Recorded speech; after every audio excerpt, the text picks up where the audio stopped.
चलो हेडिंग लगाओ, टिश्यू उत्तक निकालो, सदा पेज निकालिए, आइए चलिए, चलो न और चलो हेडिंग लगाइए टिश्यू उत्तक। एरा से 2 सवाल, यहाँ से 2 क्वेश्चन पक्का पूछेगा, इसलिए अच्छा से पढ़ना, ठीक है। देखिए बच्चों, सबसे पहली बात कि ये उत्तक होता क्या है। उत्तक को इंग्लिश में कहते हैं टिश्यू, टिश्यू, ठीक है। जितना इसका हिंदी महत्वपूर्ण है, इससे ज़्यादा इसका इंग्लिश महत्वपूर्ण है, टिश्यू, ठीक है। उत्तक जो है ना, वो एक सी रचना और एक सी कार्य कर बैठी, पुतल पता नहीं नीचे होगा, एक सी रचना और एक सी कार्य करने वाले कोशिकाओं के समूह को उत्तक कहते हैं। देखो यहाँ से सवाल उठाया हुआ आपका एग्जाम में, बहुत इंपॉर्टेंट क्वेश्चन है।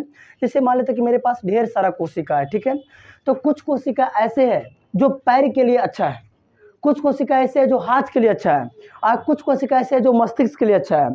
तो अगर कोई ऐसा कोशिका जो केवल हाथ को मदद कर रहा है, या फिर कोई ऐसा कोशिका जो केवल पैर को मदद कर रहा है, वो सारा कोशिका, जैसे हाथ वाला जितना भी कोशिका जो केवल हाथ को मदद कर रहा है, वो सब कह सकते हैं कि वो केवल एक ही काम कर रहा है, वो हाथ को मदद कर रहा है। अच्छा, कोई ऐसा कोशिका जो पैर को मदद कर रहा है, उसका एक ही काम क्या है, पैर को मदद करना। तो ये आपका एग्जाम के लिए सबसे पहला लाइन बहुत इंपॉर्टेंट है, इसको अच्छा से याद रखना, ठीक है। ये क्वेश्चन पूछा हुआ है कि कोशिका किसे कहते हैं, तो समान रचना और समान कार्य, इसको ऐसे भी लिखना पड़ता है कि एक सी रचना और एक सी कार्य करने वाले कोशिकाओं के समूह को उत्तक कहते हैं। बहुत प्रमुख सवाल है, इसको एकदम कन्फर्म याद रखना, सब्जेक्टिव में उठाया हुआ, ठीक है, कि उत्तक किसे कहा जाता है। तो एक सी रचना और एक सी कार्य करने वाले कोशिकाओं के समूह को क्या कहते हैं, उत्तक कहते हैं। जरा ध्यान देना मेरा वर्ड पर, रचना भी एक सा होना चाहिए और कार्य भी एक सा होना चाहिए, मतलब वो सारा उत्तक जो है वो काम भी एक ही करेगा और उसका बनावट भी एक ही रहेगा, तभी वो क्या कहलाएगा, उत्तक कहलाएगा, ठीक है। चलिए, अच्छा, उत्तक के बारे में अगर कोई पढ़ रहा है या कुछ अध्ययन, पहले समझ लीजिए, ये कहीं भागल नजर आए, आराम से लिख के जाएगा आप लोग, ठीक है ना, पहले समझ लीजिए। अगर कोई व्यक्ति उत्तक के बारे में कुछ पढ़ रहा है, अध्ययन कर रहा है, तो उसको कहा जाता है हिस्टोलॉजी। जैसे अगर कोई जीव के बारे में पढ़ेगा तो कहलाएगा जीव विज्ञान, यानी कि बोलते हैं उसको बायोलॉजी बोलते हैं। अगर कोई केवल पादप के बारे में पढ़ रहा है, यानी मनुष्य के बारे में पढ़ रहा है, तो कहलाएगा जूलॉजी। अगर पेड़ पौधा के बारे में पढ़ेगा तो क्या कहलाएगा, बोटनी। उसी प्रकार अगर उत्तक के बारे में पढ़ेगा तो क्या कहलाएगा, हिस्टोलॉजी, ठीक है ना, क्या बोलेगा, हिस्टोलॉजी। सबसे इंपॉर्टेंट क्वेश्चन अभी तक बस इसका वो परिभाषा बताएं आगे। उत्तक 4 प्रकार का होता है, पहला पेशीय उत्तक, दूसरा तंत्रिका उत्तक, और तीसरा संयोजी उत्तक, और लास्ट वाला एपिथेलियम उत्तक, ठीक है। एकरा वाला में से एक ही को पूछता है, वो है रक्त, कहेगा रक्त यानी खून कौन सा उत्तक है, तो संयोजी उत्तक है, लेकिन हमको पढ़ना है सब कुछ, ठीक है ना। अच्छा, पेशीय उत्तक क्या है, पेशीय उत्तक क्या है, देखिए ये क्या बोले कि इससे शरीर के सभी मांसपेशियां बनी होती है। मांसपेशियां कहने का मतलब मांस, जैसे अगर ये हाथ है तो हाथ में क्या है, मांस है कि नहीं, तो जो मांस है वो किस उत्तक का बना होता है, पेशीय उत्तक का। क्वेश्चन पूछा हुआ है कि मानव शरीर का जो मांसपेशियां है, मांसपेशियां बनी जो मांस है, ठीक है, वो किस उत्तक का बना होता है, तो पेशीय उत्तक। पेशीय उत्तक की संख्या कितना होता है, 639, यानी कि 639 है ना। अच्छा बताइए, मानव शरीर का जो मांसपेशियां है वो किस उत्तक का बना होता है, पेशीय उत्तक। अच्छा, यह शरीर की रक्षा को प्रदान करता है, हाँ बहुत जरूरी है। जैसे अगर कोई कहीं पे हाथ पर चोट लगता है तो मांस रहेगा ना, वो उसको मार के यानी वजन को थोड़ा देर के लिए सहता है, लेकिन अगर एक बार हाथ चाक दुगुन लग जाएगा हड्डी पर तो हड्डी ज़्यादा इंजर्ड हो जाएगा, है कि नहीं। तो अगर क्वेश्चन पूछेगा कि मानव शरीर के मांसपेशियों को रक्षा कौन करता है, तो पेशीय उत्तक। पेशीय उत्तक की संख्या बताइए, 639। मानव शरीर में पेशीय उत्तक किसका बना होता है, मांसपेशियां किसका बना होता है, तो पेशीय उत्तक का। अगला, यह इसका कोशिका सबसे लंबा होता है तथा इसमें एक द्रव पदार्थ होता है जिसको हम लोग कहते हैं सर्कोप्लाज्मा, ठीक है। ये बहुत इंपॉर्टेंट क्वेश्चन है। जैसे ये जब हाथ को अगर काट के देखिएगा ना, जब मांस को काटेगा तो उसमें से एक चिपचिपा पदार्थ निकलता है, मतलब द्रव पदार्थ। जैसे मुर्गा और मुर्गी को भी हम लोग जब काटते हैं ना, तो ऐसा नहीं कि मीट पूरा सूखल रहेगा, नहीं, मीट हल्का सा उसमें पानी जैसा काहे कुछ सटा हुआ जरूर रहेगा, द्रव पदार्थ। और उसी प्रकार मानव में भी होता है और उसको कहा जाता है सर्कोप्लाज्मा। क्वेश्चन पूछेगा कि मांसपेशियों में जो द्रव पदार्थ पाया जाता है उसको क्या कहते हैं, तो सर्कोप्लाज्मा कहते हैं। बताइए उत्तक कितना प्रकार के, 4 प्रकार के, कितना जी, 4। पहला बोलिए पेशीय उत्तक, दूसरा बोलिए तंत्रिका उत्तक, तीसरा बोलिए संयोजी उत्तक, और लास्ट वाला एपिथेलियम। एक सी रचना और एक सी कार्य करने वाले कोशिकाओं के समूह को ऊतक कहते हैं। ऊतक के अध्ययन को क्या कहते हैं? हिस्टोलॉजी कहते हैं। ये समझ में आ गया। मानव का मांसपेशियां किसका बना होता है? पेशीय ऊतक का। मानव का जो मांसपेशियां है किसका होता है? पेशीय ऊतक का। मानव शरीर का रक्षा कौन करेगा? पेशीय ऊतक। अब आ जाइए तंत्रिका ऊतक। बोलो पहले बताओ इसमें कुछ दिक्कत है? चलिए अब यहाँ आ जाओ। तंत्रिका ऊतक देखिए, इससे मस्तिष्क मेरुरज्जु बना होता है। मस्तिष्क जो ब्रेन होता है ना, ब्रेन, ठीक है, ये क्वेश्चन पूछेगा, ध्यान रखना यार, ठीक ना, कि मानव मस्तिष्क जो है वो किसका बना होता है? तंत्रिका ऊतक का। ये बहुत इंपॉर्टेंट, ये वाला भी क्वेश्चन ठीक ठाक है, ठीक है ना, कि मानव मस्तिष्क जो है वो किसका बना होता है? तो किसका होगा? तंत्रिका ऊतक का। अच्छा, ये सूचनाओं का आदान प्रदान करता है। और सूचनाओं का आदान प्रदान, अच्छा ये मेरुरज्जु क्या होता है? मेरुरज्जु क्या होता है बताओ? रीढ़ की हड्डी एरे कहा जाता है, ठीक ना, जो पीठ के बीच बीच से जो हड्डी आया ना, एरे कहा जाता है रीढ़ की हड्डी। इसमें 36 जोड़ा नहीं, 36 गो सिंपल हड्डी पाया जाता है, ठीक है। और ये अगर ये जो मान लेते हैं कि आपका ये जो रीढ़ की हड्डी मान लेते हैं, तो टोटल जितना भी नस है ना वो सब मस्तिष्क से जा करके इसी के रीढ़ के हड्डी के अंदर से मस्तिष्क से जाके सब जुड़ा हुआ है, ठीक है ना। तो क्वेश्चन पूछेगा कि बताइए कि तंत्रिका ऊतक जो है वो तंत्रिका ऊतक से क्या क्या बनता है? तो मस्तिष्क बनेगा और कौन बनेगा? मेरुरज्जु। यानी मस्तिष्क जो है किसका बना होता है? तंत्रिका ऊतक का। और इसी में जो नस से नस सब जाता है, मस्तिष्क को ज्वाइंट करता है। अब जैसे मान लेते हैं कि आपको प्यास लगा हुआ है, ठीक है, तो आपका मस्तिष्क को फीलिंग हुआ कि इसको प्यास लगा हुआ है, तो मस्तिष्क को जाकर सूचना दिया कि इसको प्यास लगा हुआ है। और मस्तिष्क जो है वो हाथ को सूचना देगा कि भाई पानी उठाओ, ठीक है। अब हाथ पानी उठाएगा, यानी हमारा पूरा शरीर में जो है ना एक मैसेज दौड़ते रहता है। और मैसेज भेजने का काम मेन कौन कर रहा है? मस्तिष्क, ठीक है। माइंड जो है वो पूरा बॉडी को कंट्रोल करता है। और माइंड जो है किस ऊतक का बना रहता है? तंत्रिका ऊतक। तो क्या हम कह सकते हैं कि तंत्रिका ऊतक जो सूचनाओं को आदान प्रदान करता है, मतलब सूचना को एक जगह से दूसरी जगह पर भेजता है। अच्छा, इसमें कोशिका विभाजन नहीं होती, बहुत इंपॉर्टेंट। कौन सा ऐसा ऊतक है जिसमें कोशिका का विभाजन नहीं होता है? तो किसमें? तंत्रिका ऊतक में कोशिका विभाजन नहीं होती है। तंत्रिका ऊतक में कोशिका विभाजन नहीं होती है। अच्छा, ये समझ में आ गया पूरा? चलिए बताइए कौन सा ऊतक है जिससे मांसपेशियां बनेगा? पेशीय ऊतक। मांसपेशियां बनेगा पेशीय ऊतक। अच्छा, मांसपेशिया के बीच में लिक्विड फॉर्म होता है, द्रव पदार्थ, क्या चीज बोलते हैं उसको? सर्कोप्लाज्मा। देखिए लिखा हुआ है सर्कोप्लाज्मा। पेशीय ऊतक की संख्या बताइए? 639।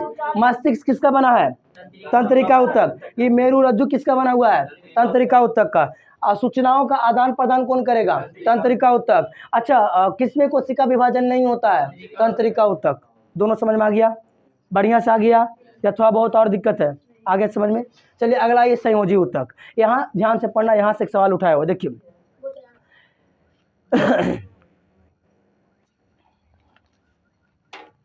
देखिए संयोजी ऊतक में बोला कि यह शरीर में सभी पदार्थों को संयोज करता है। इसका मतलब क्या होता है? संयोज करना मतलब क्या होता है? सम्मिलित, मतलब एक कनेक्ट करता है। जैसे हाथ का जो नसें है ना वो पैर के नसें से जुड़ी हुई है, और पैर के नसें जो है वो हाथ के नसें से जुड़ी हुई है। यानी पूरा बॉडी का जो सारा का सारा अंदर का जो शारीरिक अंग है वो सब एक दूसरे से जुड़ा हुआ है, ठीक है। तो हमारे शरीर के कोई भी अंग जो एक दूसरे से जुड़ा हुआ है वो किस ऊतक के माध्यम से? तो संयोज करना मतलब होता है एक दूसरे को जमा करना, ठीक है, मतलब एक दूसरे को जोड़ देना। तो जैसे रक्त, ब्लड, ये ब्लड देखिए, चाहे तो ये हाथ काटिए चाहे तो पैर काटिए, ब्लड हर जगह निकलेगा, है कि नहीं है? तो ब्लड जो है वो मानव शरीर के कनेक्ट करता है, मतलब एक शरीर को दूसरे, यानी शारीरिक अंग को दूसरे शारीरिक अंग से कनेक्ट करता है। और ये क्वेश्चन बहुत इंपॉर्टेंट है कि रक्त क्या है? तो रक्त एक संयोजी ऊतक है, लेकिन एक और में नया शब्द जोड़ता है, वो तरल लिख देता है, ठीक है। तो कहेगा रक्त क्या है? तो तरल संयोजी ऊतक है। अच्छा, एक आध को और याद रखो, जैसे अस्थि भी क्या है? तरल संयोजी ऊतक। लासिका भी क्या है? तरल संयोजी ऊतक। अच्छा, लासिका समझते हैं? कितने बच्चे ऐसे हैं जो लासिका समझते हैं? इंग्लिश में इसको कहते हैं लिपिड। लासिका को हल्का पीला कलर का होता है, ये होता है लिपिड। देखिए अगर हम सबका रक्त अगर शरीर में चल रहा है, दौड़ रहा है, तो इसमें एक चीज जिम्मेवार है, वो कौन है? लासिका। अगर लासिका नहीं रहेगा तो ब्लड वहां नहीं जाएगा, ठीक है। और कभी कभी क्या होता है कि किसी किसी व्यक्ति के शरीर में लासिका काम करना बंद कर देता है। जैसे मान लेते हैं कि ये मेरा हाथ है, ठीक है, और ये हाथ का लासिका काम करना बंद कर दिया। जब हाथ का लासिका काम करना बंद कर देगा तो मेरा जो शरीर का ब्लड है वो हाथ में नहीं जाएगा, और जब नहीं जाएगा तो ये कहा जाता है पोलियो मार देना। पोलियो होता है कि हवा होता है, कुछ होता है जरा में हाथ कोई भी अंग में मार देता है तो नहीं काम करना चालू कर, मतलब कुछ नहीं काम करेगा, ठीक है। तो जब कुछ पाला बोलते कुछ पोलियो मार देते न, कुछ मार देन जनसंख्या कमे देने कैसू है कि नहीं। तो अगर पोलियो मार दिया तो पोलियो कोई हवा हुआ नहीं होता है, पोलियो जो है ना वो किसका कमी हो जाता है, लासिका का। जब किसी मानव के शरीर में लासिका की मात्रा कम जाती है तो उस अंग के पास रक्त नहीं पहुंच पाता है, और इसी के कारण उस मानव के शरीर का जो अंग है वो पूरा शून्य हो जाता है, और उसी को कहा जाता है कि फलाना का मार दिया है पोलियो, ठीक है। तो इलाज है ये। सबसे बड़ा इलाज देखिए, सबसे बड़ा इलाज क्या होता है, आप अपना भोजन पर ध्यान दीजिए, आप अपना शरीर पर ध्यान दीजिए। आप पता चलेगा 8 दिन पर 1 दिन याद करेगा, और वो भी कोई दूसरा को सपना में देखेगा कि रतिया से नहाए 8 दिन से नहाए नहीं है, अब फिर बिहानी वाला जाकर 9वां दिन नहाइएगा। ऐसे जैसे हमनी नहीं हमनी तो लगता साल भर से नहाए। अब यहाँ देखिए, तो ये टाइम ही नहीं मिलता, सच्चाई है जी। अब देखो अस्थि भी क्या है, तरल संयोजी उत्तक। रक्त भी क्या है, तरल संयोजी उत्तक। लासिका समझ में आ गया।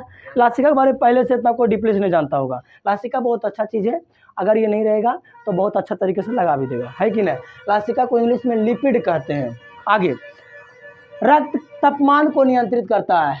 एकदम धाकड़ सवाल कि रक्त जो है वो करता क्या, जैसे कभी कभी तो सर बहुत गर्मी लग रहा है सर, तो गर्मी जो है कब लगेगा, जब हमारे शरीर के अंदर से ब्लड गर्म होगा ना तब गर्मी लगेगा, ठीक है। और अगर रक्त ठंडा रहेगा तो फिर आपको गर्मी कितनों बाहर से लगेगा, गर्मी नहीं महसूस होगा। लेकिन जब धीरे धीरे रक्त भी उधिया जाएगा, मतलब गर्म होने लगेगा, उसके बाद कहेगा आपको भी महसूस होने लगेगा कि गर्मी लग रहा है।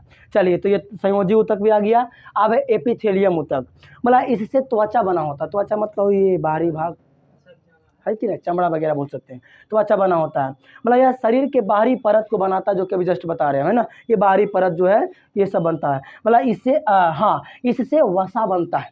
वसा समझते हैं, वसा वसा वसा वसा चर्बी, नाम सुनिए चर्बी, हाँ वही चर्बी, ठीक है। अब इससे जो है ना वो वसा बना होता है, चर्बी बना होता है। देखिएगा एक बात समझिए, देखिए जैसे 50 किलो, क्वेश्चन पूछा हुआ एक बार कि बताइए किस शरीर में चर्बी की मात्रा, चर्बी बोल रहे बार बार जी, वसा की मात्रा ज़्यादा होती है। महिलाओं के शरीर में वसा ज़्यादा होगा या पुरुषों के शरीर में वसा ज़्यादा होगा, तो किस में ज़्यादा होगा, जरा बता के सोचिए। सोच समझ के, महिला लोग भी बैठी हुई है, डुकच देगा लोग ले जाके बाहर है। महिला के शरीर में क्या होता है, वसा की मात्रा ज़्यादा होता है। कैसे पता कीजिएगा, से सुन लीजिए। देखिए जैसे अगर मान लेते हैं 50 kg का एक लड़का लेकर का, ये ठीक है, लड़का लेकर 50 kg का कोई भी लड़का है, और 85 kg का एक महिला है, देखिएगा दोनों के शरीर का जो साइज रहेगा ना वो बहुत अंतर कर जाएगा। क्यों अंतर करता है, क्योंकि उसके महिलाओं के शरीर में क्या होता है, वसा ज़्यादा होता है। और उसको कूटते रहिएगा, कूटते रहिए, कोई दिक्कत नहीं है। चोट कहाँ लगेगा, वसा पर लगेगा चोट। तो नहीं हंसता है ना, ठीक लगता है हमरा, हमारी गलती है।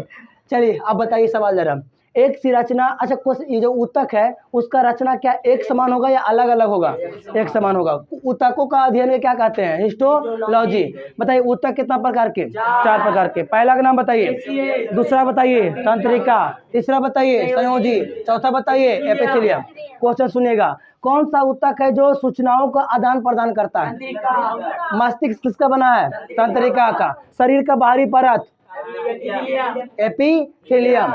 रक्त बताइए कैसा ऊतक, तरल संयोजी ऊतक। अस्थि कैसा, अस्थि ये भी नहीं, हर चीज में तरल नहीं लगा दो, बस संयोजी ऊतक कह बोलो, ठीक ना। अच्छा ये लिपिड, पोलियो मार देना किसके कारण होता है, लिपिड यानी लासिका का कारण होता है, ठीक है। लासिका का रंग बता सकते हैं, हल्का पीला, हल्का पीला, ठीक है। चलिए तो इसको रहने देते हैं तक। अब आपका कल जो है, कल नहीं अगला बायोलॉजी क्लास रखेंगे तो पोषण उसमें करवा देंगे, ठीक है ना। मैथ करा देते, अभी इसको रोक देते पहले।